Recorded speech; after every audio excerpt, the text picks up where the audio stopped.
So, welcome to today's episode. And today I'm going to be talking about business development. It is primarily aimed at lawyers, but it might be useful to other people in professional services or other industries who have to pitch and sell to clients. And I'm going to look at it from two perspectives. First of all, the psychological, and then some of the more practical issues. And as lawyers, and indeed an awful lot of people in the workplace nowadays, we pretty much all have to engage in business development. It's taken as read that we're great lawyers, but that's absolutely no use if we don't have any legal work to do. And you find that if you think about selling nowadays as less hard selling, but more influencing and persuading, you can see that throughout society, a lot of people are spending an awful lot of time focused on this. So you think doctors have to persuade patients to do things that are good for them and take their medicine. Lawyers have to persuade juries. Teachers have to persuade students to learn and pay attention. We have to motivate employees. And even if you think about dating apps, you're trying to persuade people to engage with you and then take it one step further. And I think most of us sort of have a pretty good idea of what we should be doing in terms of business development. But at least for me personally, there's a real risk that it goes to the bottom of the pile. I have lots of other things to do. Busy lawyers, busy employees have millions of other things that they have to do on their to-do list. And often business development just sneaks to the bottom of the pile and we just don't engage. And I usually ask people, like, what does it mean to them? And what's interesting is when you talk to people about what does it mean to them, you don't often get words that are positive in nature. Sometimes you'll get people who think it's fun. Often people will say it's necessary, challenging, or important. But the most common words have some element of discomfort, like tough, difficult, hard, painful, or even distaste around pushy, aggressive, and sometimes even deception. So slimy, sleazy, dishonest, manipulative, fake. And I know if I think about my own experience, what does it mean to me? So I guess it means I know I need to do it. There's some discomfort that immediately arises about having to reach out to people and try and get them to engage with my services.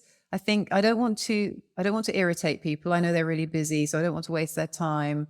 I don't want them to think I'm pushy or using them. And I guess there's a bit of me that doesn't want to get rejected. But it's interesting because if I turn that on its head and think about it the other way around, how do I feel if someone contacts me and is looking to offer me a service or to work with me? Actually, certainly doesn't irritate me. And in lots of ways, I'm pleased that they're thinking of me. So it's interesting how we have this sort of negative sense that goes along with marketing sometimes, and maybe turning it on its head is one thing that could be useful for us to do.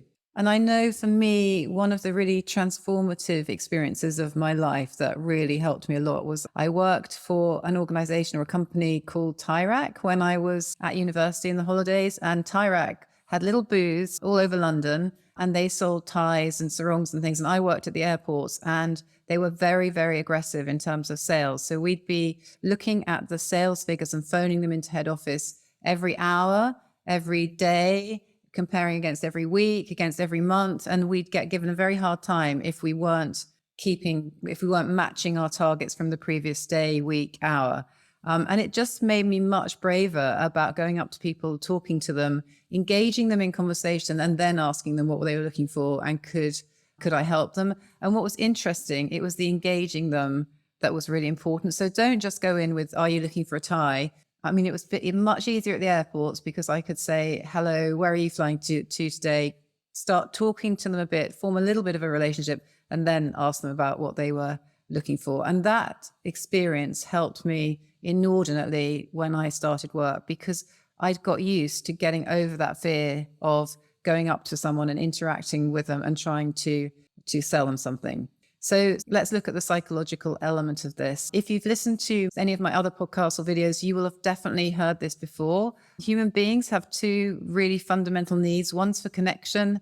Babies fare much better if they're held against flesh, and then not to be rejected. And if you think about both of those things, incredibly important when we're young. We are the mammals who are helpless for the longest part of our lives compared to any other mammals. So if we are rejected as babies and we're put outside the tribe and left to fend for ourselves, we will die. So it's an absolutely primal need not to be rejected that stays with us for the rest of our lives. And obviously, there's huge psychological risk involved in putting yourself out there and offering yourself to someone and then being rejected. Plus, often we have really high expectations when we go in and make that offer because we want something fantastic to come out of it. So we have high expectations, which often are dashed. And then there's huge risk in terms of the way we feel about it. But obviously, there are some really big upsides. So then let's examine what might be going on. And again, you may have heard me talk about this before, about the voice in your head. What are you saying to yourself? So pretty much every action that we take starts with a thought, except falling backwards and reacting to a loud noise. So if there's a really loud noise, you'll just react. You won't have time to think about how you're going to react. You'll just react. Thoughts are just incredibly powerful. And if I had longer with you, if you were with me in person, I'd probably get you to do an experiment where I'd get you to imagine holding a lemon, imagining how it feels, then taking a bite of it, and then asking you what's happened. And what you would notice is that you have more saliva in your mouth and nothing has happened. All that you've done is think through the experience of tasting a lemon. And we know lots of other things happen to us in terms of physical reactions. If we have some thoughts, so we might blush, we might get chills with music, we might sweat when we're anxious, our heartbeat will raise when we think certain things. So it's really important to think about the internal dialogue that we have and what are we saying to ourselves. So what are we saying to ourselves about putting ourselves out there and doing some marketing? And one of my phrases that really sums this all up, which comes from a psychiatrist called Viktor Frankl, who was a psychiatrist, and he was in Auschwitz during the war. And he was really interested in how it was that some people were able to survive emotionally reasonably intact and other people were quite understandably destroyed by it. So the phrase that really sums this all up is, between stimulus and response, there is a choice about how we react. And it's not so much about the events that happen to us, it's about the story we tell ourselves about those events. I mean, we may well be telling ourselves quite a negative story about what could happen when we go out to market to clients. So just have a little think about what it is you might be saying to yourself about going out and doing business development. You might be a lucky person who thinks it's fun and exciting, but are you thinking similar things to what I was, like, oh, I just don't want to bother people. They're going to think I'm pushy. They're going to tell me to go away. So have a little think about that. What are you really thinking? What are you feeling? Scared? Anxious? And then let's have a think about, like, what's the worst that can happen? Because often when we are anxious about something or fearful, we're actually fearful of something we haven't really examined in depth. And often it's the emotional part of our brain, so the limbic center, that is warning us that there is danger. So it's there to protect us from danger, but it's saying, watch out, something bad might be about to happen. Think before you take a step forward. So then what we need to do is engage our more rational brain and think about, well, what is the worst that can happen? It's not just a great big hole. It's not just a big black abyss that we'll fall into. So what's the worst that can happen? So obviously one of the things that could quite easily happen is that we get ignored. So, that might happen. Someone might actually say, thanks for getting in touch, but please don't bother me again. So that feels a bit horrible, but it's not the end of the world. Worse that could happen. Perhaps a client could complain to the firm that you keep pestering them and tell people in the market that you're really, really pushy. So let's think about how likely is that? So that would be quite bad, but it wouldn't be that bad. None of your limbs would fall off. And it's how likely is it? So one of the things to do whenever you feel anxious about something that's going to happen, then think through, well, what is the worst that can happen? And then maybe have a think about what's the best that can happen. So what are the really good things that could happen? So they might say thank you. You might make a new connection. You might make a friend for life. You might immediately get loads and loads of work that keep you busy for the rest of your career. So the risk reward analysis is really worth examining, discomfort versus a new contact and potentially some work for you and other people at your firm. And then one of the things you can start to do is try to reframe that internal dialogue. And again, I use this technique a lot often for things like public speaking, reframe the way you're thinking about it, change the story that you're telling yourself in your head. So let's think about marketing. So what is good about marketing? So first of all, I'm offering people a service that they need, so they may be grateful for that. I'm also potentially giving them valuable information about the market. I'm giving them a chance to talk about themselves, and you should make sure you do that. You can act as a sort of therapist to your clients. Give them a chance to talk about themselves. Ask them how their firm is doing. How are they doing? They may find it's a great break from their day job.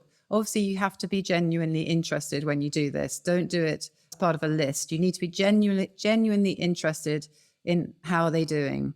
And it's always interesting to talk to other people in the market. And one of the things you're really trying to do is establish a professional friendship for the long term. It's not just about getting work. It's about creating networks for them as well as for you.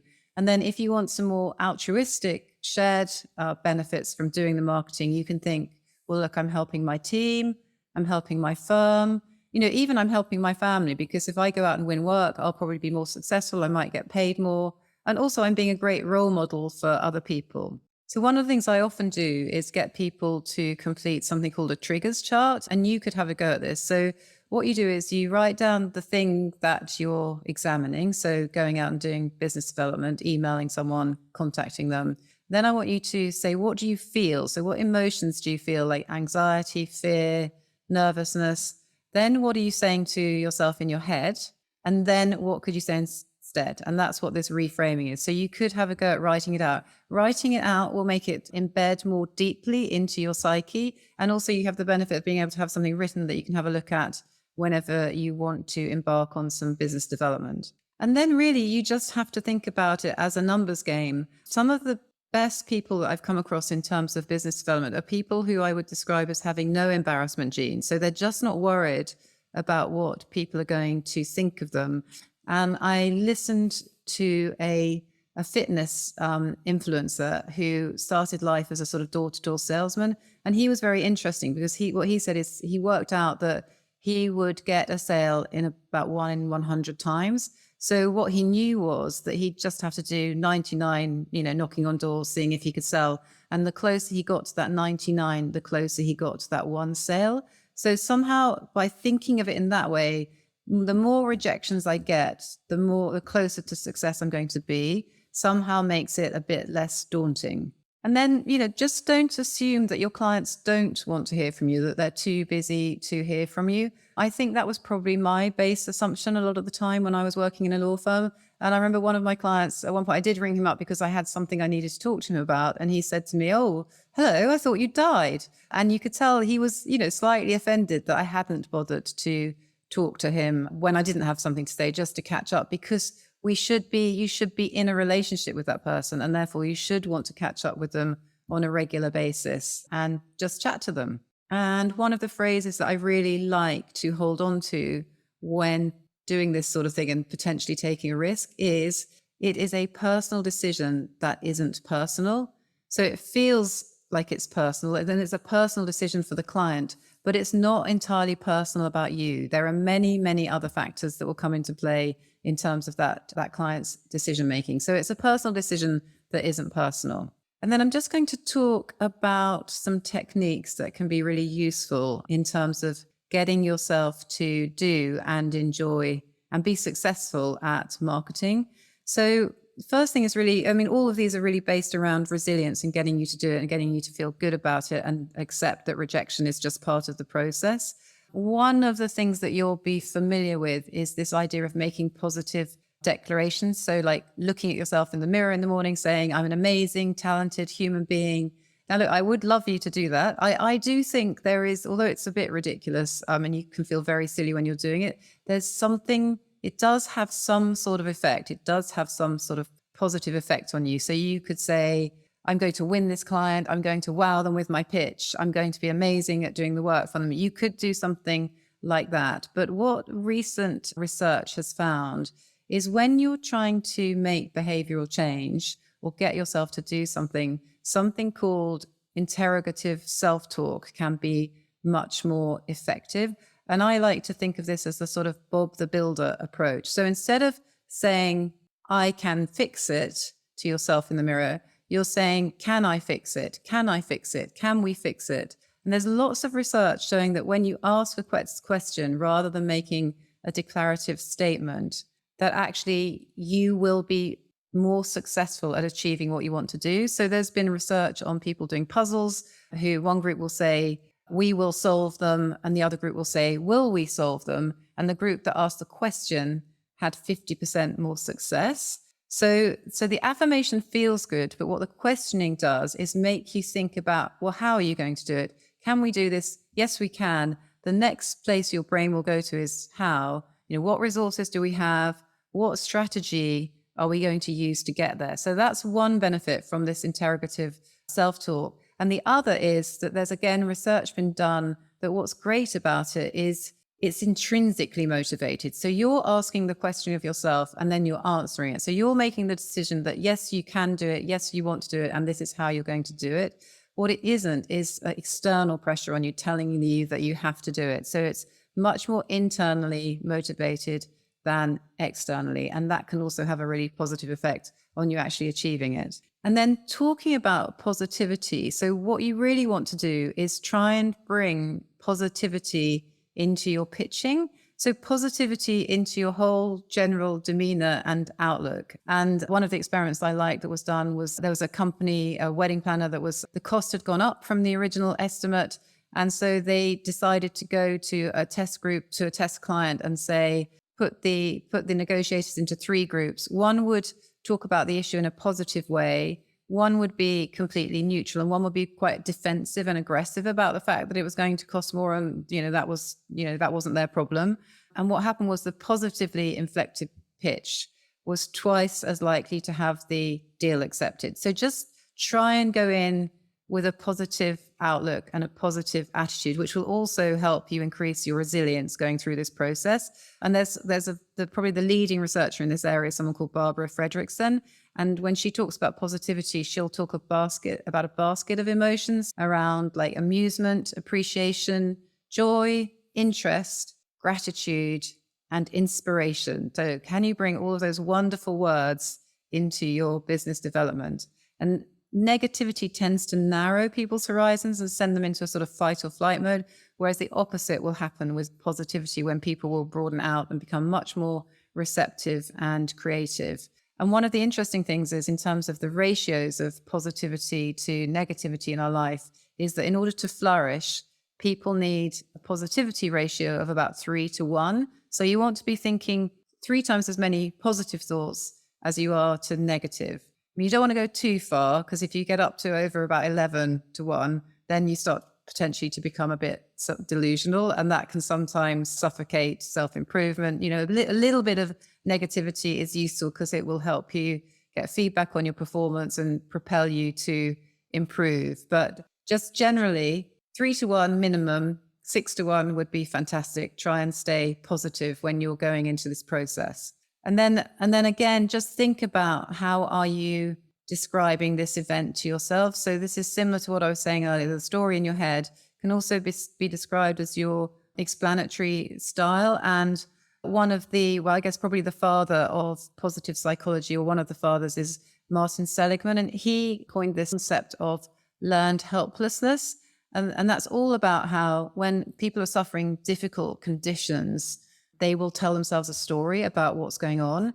And what he noticed was, sometimes when you took those difficult conditions away, so if you had mice who were confined in a cage and they were being given shocks, when the door was open, so the conditions were lifted, they wouldn't leave the cage. So even though conditions improve, people still don't take action to make things better. And that's really about, if you're telling yourself a story about a negative event and telling yourself a story that it's going to last forever, it's universal, and it's all about you, then that is likely to result in this learned helplessness. So for example, if you've had a difficult interaction with your boss, if you're saying to yourself, my boss is always mean, and all bosses are horrible, I don't want to work for any of them because they're all horrible, and I'm incompetent all the time, I have no skills. Instead of, I was doing a perfectly fine job, my boss is just having a bad day, I can increase my skills. So it's all about not looking at it as if it's permanent, pervasive, and personal. And then the last thing I'd say is, probably think about rejection. Can you embrace rejection? So a bit like the door-to-door salesman of knowing he had to get through 99 calls. Can you really embrace rejection? Maybe even practice. There used to be a website, which I thought was fantastic for writers, where they could send their email and they could ask for specific types of rejection letters to be sent to them so that they would get used to the pain of reading a rejection. And the more you get used to that sensation, the braver you'll get at potentially putting yourself forward to it. So you could even have a go at writing your own rejection letter and make it funny, but you want to embrace it and reduce the power of the pain that it can give you. And one of the phrases that I like, which is sort of connected to rejection, is, inadequacies show you the path to progression. So don't be scared of failing. Don't be scared of being inadequate, because these are things that will really help you to grow. And then one thing I wanted to talk about is often people will say, oh, well, I'm an introvert, I'm not an extrovert, so therefore I can't really do business development. And I just wanted to challenge that. Look, some people just love it. Some people really love interacting with people. As I say, they don't have an embarrassment gene. They're not concerned about doing it. But for most of us, it is really difficult. And that is whether we are classically, I'd say in the sort of common parlance, introverted, don't like interacting so much with people, or we're extroverted and love talking to people on a big, loud, ebullient personality. In fact, those aren't the technical definitions of introvert and extrovert. The technical definitions are all about whether you get your energy from being with people or whether it drains your energy. And I think for example, I would describe myself as a socialized introvert. So I do really like being with people, and I like engaging, and I will engage, and I'll be happy with groups of people. But then I get incredibly tired and I have to go off and be on my own for a while. Whereas I'd say my husband is absolutely an extrovert through and through. He absolutely gains energy from being with groups of people, and he'd probably be with lots of people all the time if he could. And we naturally assume that these big personalities, these extroverts, are going to be the best at sales, but there's absolutely no evidence to support this. And in fact, there is some evidence that the Harvard Business Review had done some studies of sales professionals, and they found that the top performers tend to actually be less gregarious than the below average performers. And sometimes these extroverts, or classically extroverted personalities, can just be too assertive in their selling. And often they just talk too much and listen too little, which then sort of dulls their understanding of other people's perspective. So there's a test that you can do about whether you're an introvert or an extrovert, and I'll put it in the link to the notes so you can have a go to see where you're sitting today. The best thing is probably to be an ambivert, someone who can move between the two. So then let's get a bit more practical and think about how do you actually do this in practice. So the first thing, I guess, is again psychological to some degree, which is you've got to regard it as a really important part of your job. You've got to view it as a priority, because if it's not a priority, you won't do it. And it is always easier to slip into your comfort zone. If your comfort zone is drafting, getting things done, doing things that are operational, and not getting out there and doing business development. So you have to regard it as a priority. And I would always recommend that you diarize time for business development. And I would say, do some little and often. So at least once a week, there needs to be a chunk in your diary for business development. Tell your PA about it. You could share the time with other people. I heard about one law firm recently who actually had a business development hour or a couple of hours where the whole office would commit to be doing business development at that time. And some of them would go and sit in rooms together. So diarize it and then try and hold yourself accountable so that you actually do it. So those are the little and often chunks. And then what I would suggest you do is create larger expanses of time, 3 or 4 times a year, take half a day and sit in front of a blank sheet of paper and start thinking laterally about what can you do that you're not already doing.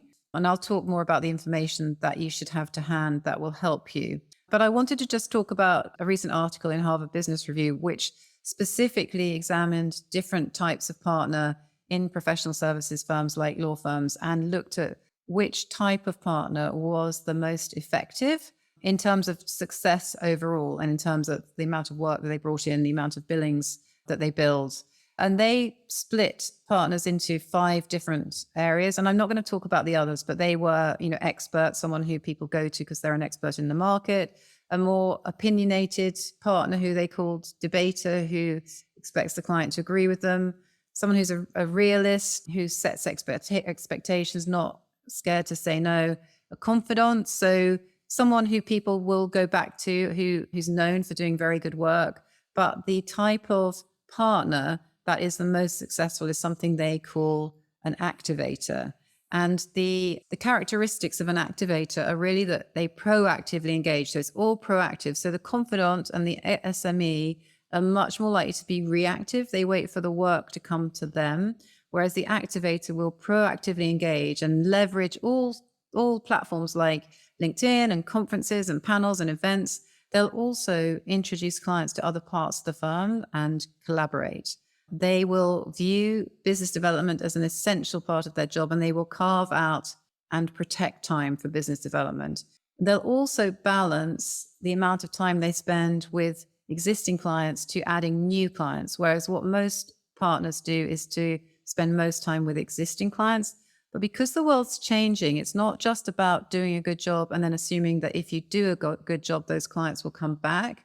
What's happening now is the marketplace is moving much more towards a world where you have to be subject to some sort of procurement process or RFP, and there's less loyalty. So you need to spend time growing new clients as well as maintaining existing clients. And these activator partners spend around 37% more time on business development than any other type of partner, often planning things out in advance. So often they'll sit down on a Sunday and plan what are they going to do in the week, what business activity are they going to do, and then they'll make sure that they rigorously follow up. So whenever they have a meeting or a call or they go to an event, they'll rigorously follow up and decide what it is they need to do, and then they'll check in regularly with their clients. So have a think about that. Could you start adopting any of the characteristics of an activator partner? And then I'm going to get really practical, because I think one of the most important things is that you write this down. There are some amazing client relationship management tools out there like Salesforce, and some law firms now do have them, but most law firms aren't using them the way things I'd call heavy sales organizations are using them, which is they will log every interaction with a client so you can see across the firm who's been seeing who, but also they will use it to set reminders and nudges to make sure that you follow up and do the business activity that you have committed to doing. And I haven't come across a law firm yet that is using CRM systems in that way. So what I would say is write it down. Now, I know most lawyers don't like Excel, but I'm going to say to you, it would be great if you could have a go at using an Excel spreadsheet. And I will put a sample in the notes to this podcast. And in the second tab, so at the bottom of an Excel sheet, there are tabs, which sometimes if you haven't used Excel isn't obvious. There's a tab with some basic instructions. And what I would say is write down your current clients, write them all down, write down your target clients, and you'll see in my spreadsheet, it will have details of the client, the company they work for, the particular area they work for, whether they're a target client, whether they're a current client, what you want to do with them and when you want to do it. So you need to set deadlines for yourself. And then what the Excel will allow you to do is pivot all these things. So if you decide you want to look at all of the clients from a company, or all of the clients who work in a specific area, or in particular, if you want to sort your to-do, so all your milestones by date, so you can see what's coming up next, what do I need to do, then it will be in there, and it's incredibly useful. The other thing is that I find when I do this, if I don't look at it for a couple of weeks, obviously I should be looking at it every week, but if I don't, when I go back to it, I've often forgotten a lot of the things that I said I'd do. So having written it down is so useful, because otherwise I'd have to be reinventing the wheel again and thinking, oh, what am I going to do with these clients? Who do I need to follow up with? What do I need to do? But it's there in writing as a trigger to remind me. So keep that list with you and look at it regularly. And then what you've got to do is make sure you actually do the things that are on the list. And there's one tip that I think is quite useful, which is around when you do this. So I would suggest, if you possibly can, anything that you've got that's difficult to do it first thing in the morning. Sometimes if there's an email or something that I find a bit tricky, sometimes I'll literally wake up and get my laptop and do a draft in bed. Having a draft then makes doing the actual thing much easier. So I'll do it whilst I'm not thinking, I'm not going to send it out, so it doesn't matter that much, but I'll just put something down, and that's then a placeholder for me to come back to. It is always better to do these difficult things first thing in the morning. And there's a concept called ego depletion that may go some way to explaining this. Bit of controversy around motivation, ego depletion at the moment, bit of debate in scientific circles, but let's go with it. So ego depletion. So it's all about how our motivation and willpower will get depleted as the day go on. And there's a great experiment that was done that first established this concept, which involved groups of participants, some of whom were asked to go into a room and there would be plates of radishes and chocolate chip cookies. And they were told they were lovely, warm, melting chocolate chip cookies. And they were told that they couldn't eat the cookies. They could only eat the radishes. And then the second group were told they could eat whatever they wanted. And they then took those participants into a room and gave them a puzzle, actually a puzzle that was not solvable. And what they noticed was that the people who had to resist the chocolate chip cookie would get frustrated and fed up much quicker, so angry, and then give up way quicker than the group who were able to eat the chocolate chip cookies. And I don't know if you've experienced this, but I certainly find that my willpower will deplete as the day goes on. So, my ability to eat chocolate definitely increases as we get later and later into the day. And then see if you can get other people to hold you accountable. So do it together with other people, get your PA if you have one to help. You can tell your family about what you've promised to do. You can set yourself targets. So you could say, I'm going to do 2 calls a week, 2 meetings, 2 coffees, 2 articles, like set yourself some targets. And then sometimes linking it with another habit. So if you're not doing it very first thing, linking it with another habit. So straight after lunch, that can sometimes be helpful, or some other habit that you do on a regular basis that you don't have to think about. When you come back, say, right now I'm going to do some business development. And remember, if you do it 21 times, it will get easier. It will turn into a habit. That's what some of the research shows. So do it 21 times, then it will become a habit and it will be much easier for you to do. And my advice is if you set yourself a to-do list, this is whether it's marketing or anything, have a rule that you're going to do the next thing on the list, because often we see the list and we're like, oh, I don't want to do that. And so we choose something easier further down the list that's more in our comfort zone. I would say have a rule where you're going to do the next thing on your list. And then just be really realistic about how long it takes to get work, for this marketing to become successful. As I say, you've got to manage your expectations. My rule of thumb, and this has proved to be pretty similar in terms of marketing my coaching business, that it takes about 18 months to go from making an initial contact with someone to actually getting work. You may be really lucky and you may find you go and pitch someone and you immediately get a load of work, but it may take 3 years. So 18 months is sort of the time I feel, stay in touch, keep developing a relationship, and create these professional friendships.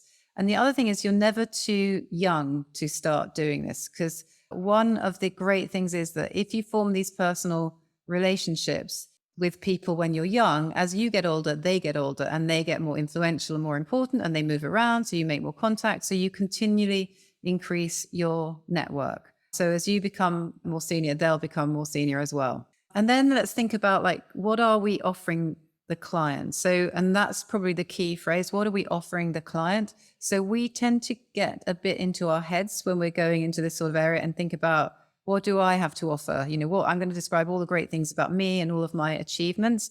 We actually need to be a bit more humble than that. All of the power is nowadays with the buyer. So you've got to look at it from their point of view. And there's quite a funny test that you can do, which I actually failed. So maybe have a go at this. So what I want you to do is you're going to snap your fingers 5 times and then you're going to draw an E on your forehead.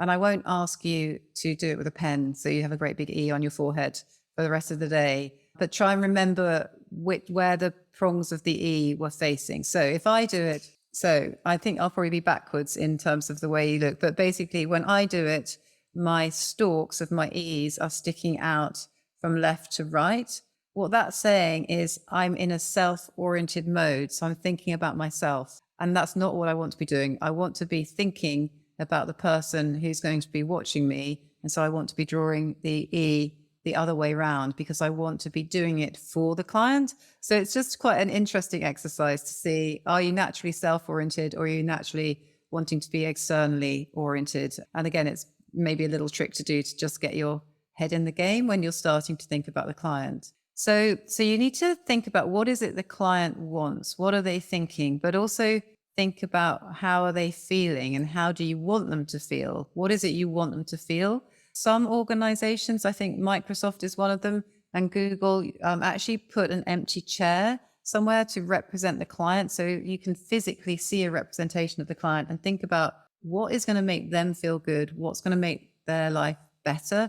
And this feeling is just as important as the thinking. So one of the things that research has shown is that it's not just about delivering a service that's going to be good logically for the client. It's much more about, they'll be much more interested if you can sell them an experience. So not just a thing, but also an experience. So if you were selling a car, you wouldn't just talk about the amazing, beautiful smelling leather. You would talk about what that car is going to enable them to do, allow them to go out with their family, have an amazing day. So think about what experience are you going to be giving your client? So is it going to be really fun to work with you? Can they just feel really confident that you're going to support them, that you've got their back? What do you want them to feel? And when you're in pitching to clients, interacting with clients, you can even use a technique called mirroring. Don't do it too obviously, but what you want to do is try and match their energy. So sometimes I find my energy is too high for the people that I'm talking to. I get a bit excitable. So I have to deliberately slow my breathing down and just pull my energy down a bit. Are you matching their energy? And then you can mirror what they're doing. So if they're sitting like this, or they've got a hand up here, you can mirror it. Or if they cross their legs in a certain way, just don't make it too obvious. It won't be as obvious as you might think. And scientists say that mirroring is actually a really natural act. It's something we do naturally, and it's part of our social glue, and it's how we establish trust. But obviously don't do it into inauthentic a way. And then the next thing is listen to the client. So again, we go into pitch, we want to talk, you need to listen. There was a Greek philosopher called Epictetus who said, you've got to listen. Nature hath given man one tongue, but two ears, that we may hear from others twice as much as we speak. So that's a really good little mantra to have with you. And, try and talk about the client more than you do about your achievements. I remember someone doing a pitch to me once that was amazing because they came in, they told us a little bit about themselves, but they'd done loads of market research about us, and they told us about us and how we were viewed in the market. And most people would rather talk about themselves than talk about you. So talk about your client. And I had the opposite experience with a law firm who came in to pitch to me, tried to book 2 meetings for an hour and a half each. And I said they could only have one. And then they just came in and just told me how fantastic they were, doing lots of things that just were completely irrelevant to me. And you can imagine, what the result of that pitch was. And then when you're in, what you want to do when you are with your client is try and create a partnership. So you're getting into the room so you can start a conversation. It doesn't necessarily mean you're immediately going to win work, but you want to establish a relationship. You want to find out what are the problems that they have that you can help to solve. What would make them look and feel good? So creating a partnership. And when you're a law firm for clients, like is there stuff you can do to make your clients look really good? So don't let your ego get in the way. If you're interacting with them, don't try and show off how clever you are by telling them they're wrong about something. What can you do to make them look and feel good? And that can also involve thinking about from their point of view, what are their bosses going to think about them? What can they show their bosses? And some of the stuff that law firms did for me when I was general counsel was, they would show me all of the free time that I'd been given, or they'd give us space that we could use, or they'd do pro bono activities that we could report on. So think about who are your clients' bosses? How can you help them look good in front of their bosses? And one story I wanted to tell you about making it personal. A little harder to apply to pitching when you're pitching as a law firm, but something that's really interesting in terms of making things personal when you're trying to sell. One of the early advertising executives who was very famous in New York I was walking past a blind man every day who had a cup for people to put money in and a sign that said, "I am blind." And he took the sign and said, "It's springtime and I am blind." And suddenly, immediately, the guy on the pavement started getting a lot more money because somehow he's making people empathize with the person. So he's making it personal. He's making them feel something. So again, it's not just about selling the product. It's about how they feel. And then obviously think about how can you make it as easy as possible for the client to give you work, to take the next step. So think through that. People in advertising call it the off ramp. So how can you make it really easy for them to take the next step? There's a technique that people use that probably we wouldn't use as lawyers, but I'm going to tell you about it because it might be useful in your personal life. And that is, it's called motivational interviewing. And you might have had salespeople use this on you. They'll say like, how likely are you to buy this product out of 1 to 10? And most people won't say, 0. They'll say, oh, 5. So then the salesperson will say, why isn't it lower than that? Why isn't it 4? So you said you're likely to buy at level 5. Why aren't you less likely to buy? And what happens then is the person will give you reasons about why actually there's a bit of them that would like to buy. There's a 5 level that would like to buy. And what you're doing there is you're changing the no into a maybe. And one of the examples I've seen of this is parents negotiating with their children to get them to do some studying. So you can say to them, how do you feel about studying? How likely is it that you're going to do it on a scale of 1 to 10? And then start saying to them, why isn't it lower? And you'll start engaging them in the reasons why they don't want to study. And then you can open more of a negotiation.